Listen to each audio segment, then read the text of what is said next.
So I wrote this story about a Texas lawman who captures an international criminal and for reasons that are kind of trumped up a little bit, gets to accompany him back to Italy because he's an Italian mafioso. You know, it's an action film. It has some fun to it.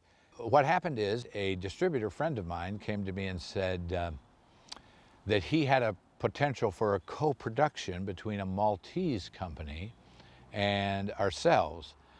And frankly, I didn't even know where Malta was. I knew somehow there was a falcon involved, but that was about it. What the hell's Malta? Malta's a little tiny, tiny island. The people there call it the dot on the map, just off the boot of Italy.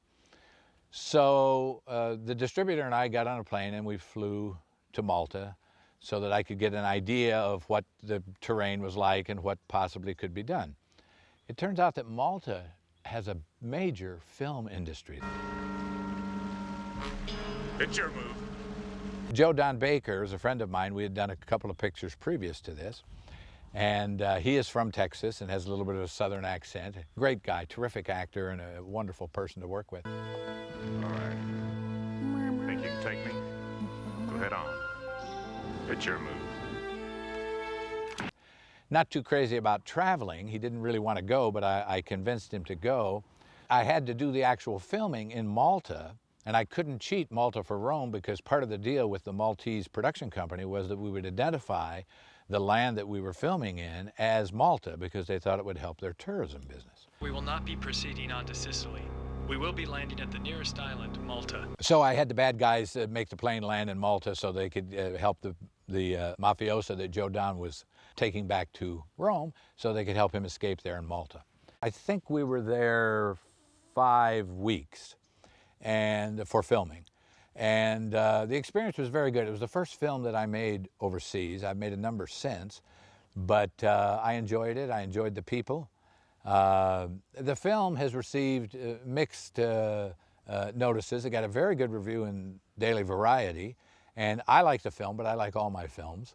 Bobo, let's send them their movie, Final Justice, starring the dyspeptic Joe Don Baker. As soon as I'm done wearing big funny goosey teeth. Hey! Get to work! What the hell do you think this is? College? And up comes Mystery Science Theater 3000. And I looked at it, and here's the way I look at that and think about that. The people doing it are trying to be funny, and oftentimes they're hilarious. They're very, very funny. I'll tell you who's funny. Crow. Crow is the cut-up around. Man, come on. Don't drink milk and talk to this fella, or it will come out your nose. No, come on. So I have no problem with it. If it helps people to enjoy the film or to even look at the film, that's good as far as I'm concerned. And then some people will get the laughs out of the comments being made, which are satirical and are funny and are amusing, and that's what they're supposed to be. And others will look at the film beyond that and just look at the film for its own enjoyment. And some will do both. And that's fine. The more people that see the picture, the happier I am. Oh, well, thank you, little lady. You're welcome, huge man. Irish mama taught me never to pass up a free meal. I go to conventions once in a while, and people will come up and they say, oh, I saw that on Mystery Science Theater, and I thought it was hilarious and what have you. And then I would always say to them, I'm glad you enjoyed it. What do you think of the film itself? And usually they're very complimentary on it.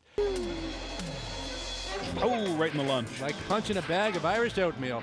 Some of the stuff I laughed at, and some I thought, oh, that's a little tough. But any comedy can be tough and possibly should be tough. So again, I had no problem with what they were doing, and I would say do it to all my films.